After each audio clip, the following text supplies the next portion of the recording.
Hello friends, welcome to my YouTube channel. Friends, जो राजस्थान में senior computer instructor का अभी पेपर हुआ है,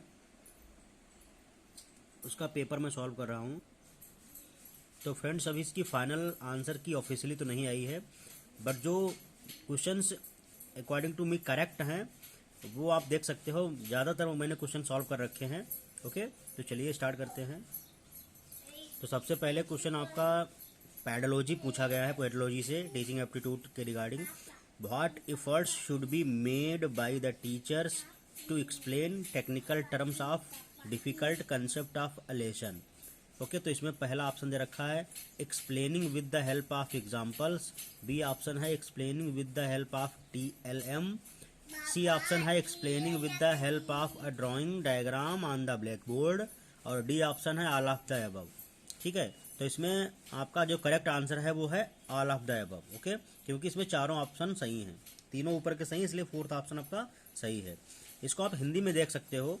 जो हिंदी मीडियम, आप पेपर दोनों मीडियम में था, हिंदी और इंग्लिश में, तो जिसमें आपको कंपैटिबल लगे उसमें सॉल्व कर सकते हो। इसी पहले क्वेश्चन का हिंदी में ट्रांसलेशन है। पाठ में आए तकनीकी शब्दों या कठिन अवधारणाओं को स्पष्ट करने के लिए शिक्षक क्या कर सकते हैं। पहला उदाहरण है, पहला आपका एग्जाम जो है ऑप्शन वो है उदाहरणों द्वारा इसका स्पष्टीकरण। बी आपका ऑप्शन है शिक्षण अधिगम सामग्री के द्वारा इसका स्पष्टीकरण। सी ऑप्शन है श्याम पट्ट पर चित्र बनाकर इसकी व्याख्या करना, और डी ऑप्शन है आपका उपरोक्त सभी। तो देखिए, ड्यूरिंग टीचिंग आपको अगर कोई डिफ़िकल्ट वर्ड या डिफ़िकल्ट कोई चीज़ जो बच्चों को समझाना है, तो उसके लिए आप क्या क्या सी टेक्नोलॉजी, क्या क्या टेक्निक्स अप्लाई कर सकते हो। तो उसी के रिगार्डिंग ये क्वेश्चन है कि पाठ में आए तकनीकी शब्दों या कठिन अवधारणाओं को स्पष्ट करने के लिए शिक्षक क्या क्या कर सकते हैं। तो पहला है उदाहरणों के द्वारा इसका स्पष्टीकरण किया जा सकता है। दूसरा है शिक्षण अधिगम सामग्री के द्वारा इसका स्पष्टीकरण किया जा सकता है। तीसरा है श्याम पट्ट पर चित्र बनाकर इसकी व्याख्या की जा सकती है। तो ये भी ऑप्शन सही है। तो आपके देखिए, उदाहरणों के द्वारा स्पष्टीकरण, शिक्षण अधिगम सामग्री के द्वारा इसको बोलते हैं ICT। ओके, और श्याम पट्ट पर चित्र बनाकर, कहने का मतलब है ऊपर के तीनों ऑप्शन हर प्रकार की तकनीक का उपयोग कर सकते हो, इसलिए इसमें जो करेक्ट आंसर है वो है डी, उपरोक्त सभी। ठीक है, तो ड्यूरिंग टीचिंग अगर आपको कोई टर्म को एक्सप्लेन करना है तो उसमें आप एग्जांपल्स को भी यूज़ कर सकते हो, और ICT को यूज़ कर सकते हो, और श्याम पट्ट पर इसकी इमेज बनाकर भी एक्सप्लेनेशन किया जा सकता है। तो इसका ऑप्शन आपका करेक्ट है डी। ओके, अब आपका देखिए क्वेश्चन नंबर 2 है which of the following is an example of effective motivational strategy to encourage students to learn. तो ये आपसे क्वेश्चन पूछा जा रहा है। इसमें पहला ऑप्शन है giving opportunities for the completion to students in the class. B है आपका providing scaffolding specially when students learn a new skill. C option है emphasises on competition of work rather than learning. D option है to dictate the answers of questions to the students. तो इसमें जो आपका correct answer है वो है option B. Okay, providing scaffolding specially when students learn a new skill. Okay, इसको हिंदी में देखते हैं। निम्नलिखित में से कौन छात्रों को सीखने के लिए प्रोत्साहित करने के लिए प्रभावी प्रेरक रणनीति का एक उदाहरण है। पहला आपका है कक्षा में विद्यार्थियों को प्रतियोगिता के अवसर प्रदान करना। बी है विद्यार्थी जब नया कौशल सीखते हैं तब उन्हें सहयोग प्रदान करना। ठीक है, तो ऊपर वाले क्वेश्चन का ही हिंदी में ट्रांसलेट है। तीसरा सी ऑप्शन है अधिगम के बजाय कार्य की प्रतियोगिता पर बल देना, और डी है विद्यार्थियों को प्रश्नों के उत्तर लिख देना। तो ये तो टीचिंग में कभी आ ही नहीं सकता कि जो स्टूडेंट्स के क्वेश्चन पूछा जा रहा है वो आप होमवर्क खुद ही कर दो या खुद ही आंसर दे दो, क्या मतलब, क्या सीखेंगे। तो इसमें जो करेक्ट आंसर है वो है विद्यार्थी जब नया कौशल सीखते हैं तब उन्हें सहयोग प्रदान करना। ये ऑप्शन सही होगा। ठीक है, तो फ्रेंड्स इसमें ऑप्शन नंबर बी आपका करेक्ट है। नेक्स्ट आपका थर्ड क्वेश्चन है sequence of 5 E's in Roger Bybee's 5 E's model. तो रॉजर बायबी द्वारा दिए गए 5 ई मॉडल में 5 ई का मतलब क्या है, उसका क्रम क्या है, मतलब ई में 5 जो ई हैं इस मॉडल में उनका ऑर्डर क्या है। तो पहला ऑप्शन आपका है इलिबोरेट, आपका पहला ऑप्शन देखिए उसमें दे रखा है क्रम explore, elaborate, evaluate, engage, explain, और बी ऑप्शन है engage, explore, explain, elaborate, evaluate, और सी ऑप्शन है evaluate, elaborate, engage, explore and explain. आपका डी ऑप्शन है elaborate, engage, evaluate, explore and explain. Okay, तो एक चीज़ याद रखना है, टीचिंग में सबसे पहले हम क्या करते हैं, जो चीज़ टीचर स्टूडेंट्स को आपका क्या करता है, इंगेज करता है कि क्लास में सही से बैठे रहें, सब बच्चे एक साथ इंगेज हों। फिर उनकी जो मानसिक शक्ति है उसको एक्सप्लोर करता है। फिर उन चीज़ों को जैसे जो भी टीचिंग में पाठ्य सामग्री उसको एक्सप्लेन करता है, उसको फिर अच्छे से व्याख्या करता है, एक्सप्लोर, और बाद में उसका एग्ज़ाम होता है कि उसने कितना सीखा। तो इवेल्युएशन बाद में होता है। ये ट्रिक आपकी है, इससे याद रख सकते हो। जो राजर बायबी द्वारा 5E मॉडल में थी, 5E मॉडल दिया गया है एजुकेशन के रिगार्डिंग, उसमें जो ई का क्रम है वो engage, explore, explain, elaborate and evaluate. Option number B आपका करेक्ट है। ओके, इसी को आप हिंदी में देख लीजिए, हिंदी में दिया है राजर बायबी द्वारा दिए गए 5E मॉडल में 5E का क्रम क्या है, तो ये बी ऑप्शन आपका सही है, engage, explore, explain, elaborate, evaluate. Okay, next आपका क्वेश्चन है children are usually egocentric during dash dash and dash dash stages.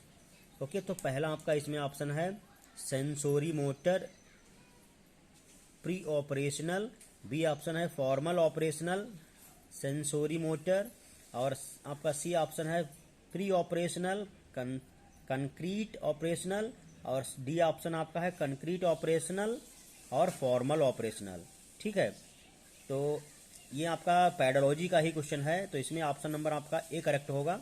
ठीक है, इसी क्वेश्चन को आप हिंदी में देख सकते हो। हिंदी में क्या मतलब होता है, बच्चे आमतौर पर डैश डैश और डैश डैश चरण के दौरान अहंकारी होते हैं। ओके, उनमें प्राउडनेस आ सकता है, अहंकारी हो सकते हैं, तो वो कौन सी स्टेजेस हैं एजुकेशन के अकॉर्डिंग। तो पहला ऑप्शन है ज्ञानेंद्रिय पूर्व संचालन, बी ऑप्शन है औपचारिक संचालन कॉमा ज्ञानेंद्रिय, सी ऑप्शन आपका है पूर्व संचालन कॉमा ठोस संचालन, और डी है ठोस संचालन कॉमा औपचारिक संचालन। तो इसमें करेक्ट आंसर आपका ए है ज्ञानेंद्रिय कॉमा पूर्व संचालन। जो बच्चे जब छोटे होते हैं सेंसोरी मोटर, ठीक है, तब उनमें अगर सही समय पे गाइडेंस नहीं दिया गया तो वो अहंकारी हो सकते हैं। ठीक है, चीज़ें गलत वे में ले सकते हैं। ओके, आपका देखिए नेक्स्ट क्वेश्चन है स्टेटमेंट वाइज, इसमें क्वेश्चन है 2 statements and 2 conclusions are given below. You have to decide which of the given conclusions logically follow from the given statements disregarding commonly known as facts. तो इसके लिए 2 fact they रखे हैं। पहला statement आपका है सम हॉर्सेस आर कैट्स और all cats are hens, तो इसी पे आपका कंक्लूजन है सम हेन्स आर हॉर्सेस, दूसरा कंक्लूजन है सम हॉर्सेस आर हेन्स। ठीक है, तो इसमें आपसे कहा जा रहा है सम हेन्स आर हॉर्सेस। तो देखिए यहाँ पे आपका ये हॉर्स हो सकता है, पहले आपके स्टेटमेंट दे रखे थे सम हॉर्सेस आर कैट्स,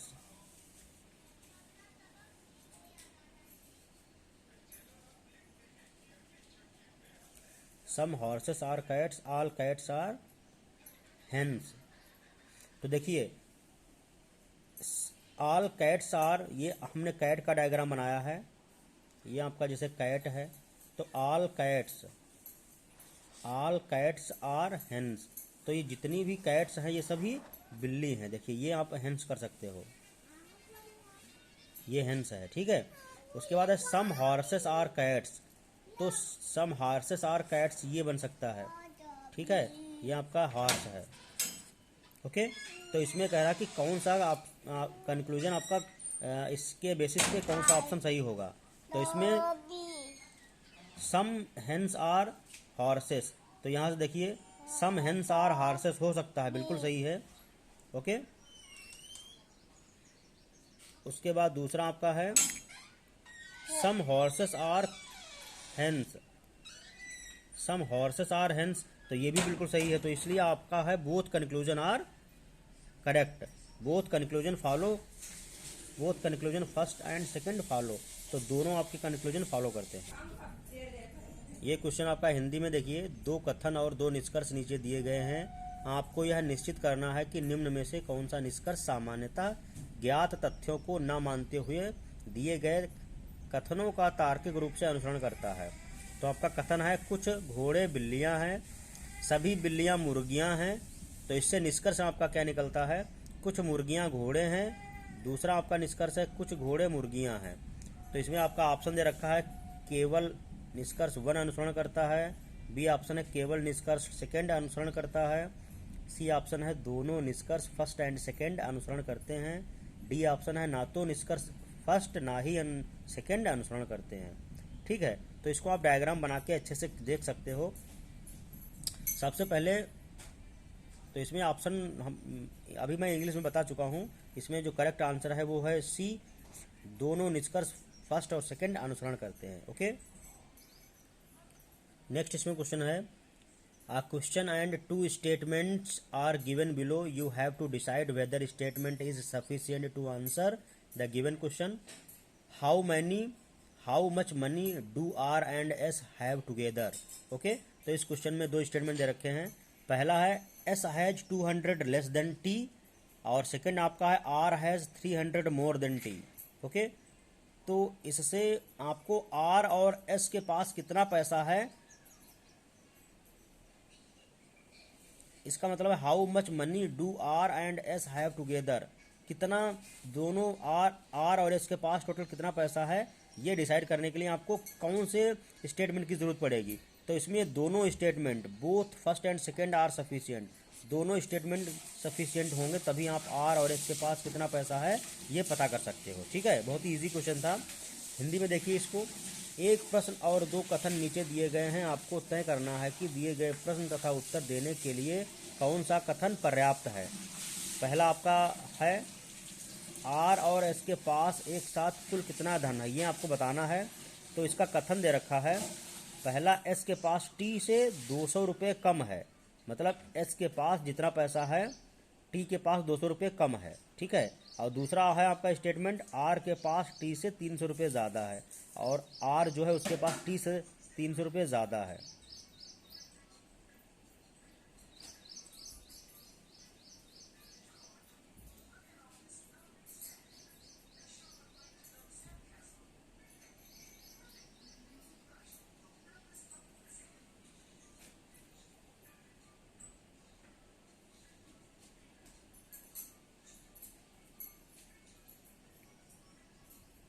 तो इसको आपको बताना है आर और एस के पास एक साथ कुल कितना धन है। इसके लिए आपको दोनों स्टेटमेंट की ज़रूरत पड़ेगी, दोनों फर्स्ट और सेकंड एक साथ पर्याप्त हैं। ठीक है, तभी आंसर बता पाओगे।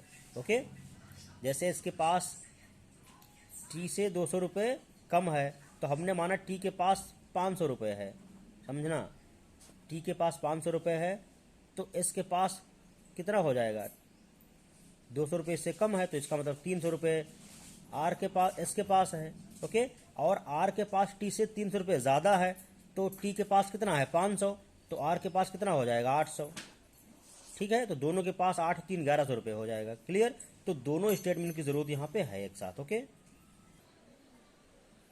इसका नेक्स्ट क्वेश्चन है study the following pie chart carefully and answer the following questions. Okay, the pie chart given below show that percentage distribution of the number of tickets sold by 5 different theatres. The number of tickets sold on Friday is 950. Okay, तो ये pie chart के माध्यम से आपका question दे रखा है जिसमें आपका पीवीआर 10% है, सिनोपोल्स आपका 20% है, मुक्ता A2 आपका 16% है, रंगमहल आपका है 24%। ओके, और ज्योति सिनेपॉक्स आपका है 30%। ठीक है, out of the number of ticket sold by Rangmahal cineplex cineplex 7/12 purchased by females and out of the number of ticket sold by Jyoti cineplex cineplex 1/19 were purchased by females, what was the total number of tickets purchased by females from Rangmahal cineplex and Jyoti cineplex together. ठीक है, तो Rangmahal cineplex and Jyoti cineplex से एक साथ कितने ticket बिके, इस चीज़ के बारे में पूछा जा रहा है आपसे क्वेश्चन है। इसको हिंदी में भी देख सकते हो, हिंदी में क्वेश्चन है ये आपका एप्टीट्यूड से रिगार्डिंग क्वेश्चन है, रीजनिंग से। निम्नलिखित पाई चार्ट का ध्यानपूर्वक अध्ययन करें और नीचे दिए गए प्रश्न का उत्तर दें। नीचे दिया गया पाई चार्ट आप 5 अलग अलग थिएटरों द्वारा बेचे गए टिकटों की संख्या का प्रतिशत दर्शाता है। शुक्रवार को बेचे गए टिकटों की संख्या 950 है। ओके, तो एक दिन के ये टिकट बेचे गए हैं उसका पाई चार्ट के द्वारा दिया है। पीवीआर में 10%, सिनेपोलिस में 20%, मुक्ता A2 में 16%, रंगमहल सिनेप्लेक्स में 24% और ज्योति सिनेप्लेक्स में 30%। ठीक है, ये पाई चार्ट है। तो इसके द्वारा आपका देखिए डाटा दे रखा है। रंगमहल सिनेप्लेक्स द्वारा बेचे गए टिकटों की संख्या में से 7/12 महिलाओं द्वारा खरीदे गए थे और ज्योति सिनेप्लेक्स द्वारा बेचे गए टिकटों की संख्या में से 1/19 महिलाओं द्वारा खरीदे गए थे। रंगमहल सिनेप्लेक्स और ज्योति सिनेप्लेक्स से मिलकर महिलाओं द्वारा खरीदे गए टिकटों की संख्या बतानी है। तो इसमें आपका ये ऑप्शन नंबर ए करेक्ट है। 148 महिलाओं द्वारा टोटल खरीदे गए टिकटों की संख्या। वो कैसे आएगा मैं आपको बता रहा हूँ। देखिए, सबसे पहले हम रंगमहल निकालते हैं। रंगमहल आपका सिनेप्लेक्स का कितना है, 24% है। टोटल आपका कितना बिका है, 950। तो देखिए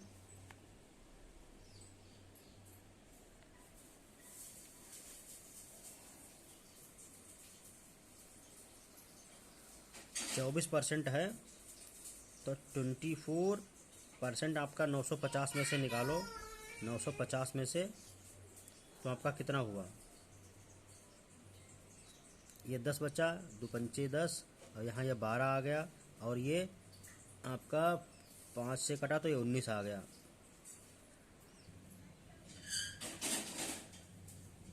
तो देखिए रंगमहल का जो दे रखा है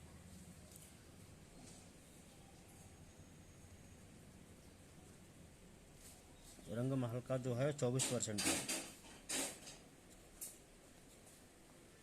ये 950 हो गया। इसका जब तो देखिए ये 0 से 0 कैंसिल हो गया। 5 दूनी 10 और ये आपका 19 आ गया और ये 12, तो 12 इंटू 19 आ गया।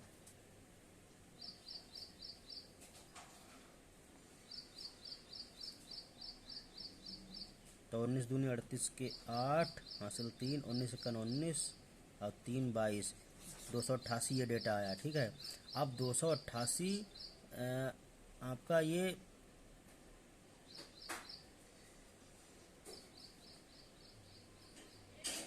288 टोटल रंगमहल के टिकट बिके। इसमें महिलाओं द्वारा कितने बिके हैं आपके, वो हैं 7/12। तो 7/12 से भाग कर दीजिए तो 12 1 12 और यहाँ 108 हो गया। 12 नामा 108 तो 19 गुणे 7, 19 गुणे 7 ये आपका हो गया 19 7 133। तो रंगमहल सिनेमैक्स जो आपका रंगमहल सिनेप्लेक्स है उसमें महिलाओं के द्वारा कितना आ गया, 133 टिकट खरीदे गए। इसी तरीके से ज्योति सिनेप्लेक्स का, तो ज्योति सिनेप्लेक्स का जो है 30% है। तो इसका देखिए 30% निकालना है। 30 इंटू 950 तो ये आपका आ गया 5 15 9 27 28, 285 और कितने परसेंट, ये टोटल 285 ज्योति सिनेप्लेक्स में मेल एंड फीमेल के द्वारा खरीदे गए टिकट हैं। इसको फीमेल में निकालना है तो 1/19 इतनी महिलाओं से इसका निकाल लेंगे तो 19 1 19 और ये आपका हुआ 9 95, 19 25 95, 15। इसका मतलब है ज्योति सिनेप्लेक्स में महिलाओं के द्वारा टिकट खरीदे गए 15 हैं।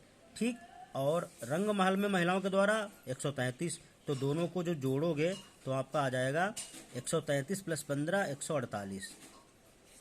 ठीक है, तो आपसे यही पूछा जा रहा था, रंगमहल सिनेप्लेक्स और ज्योति सिनेप्लेक्स से मिलकर महिलाओं द्वारा खरीदे गए टिकटों की कुल संख्या ये आपकी आ जाएगी 148। ठीक है, तो ऑप्शन आपका ए करेक्ट है। ओके।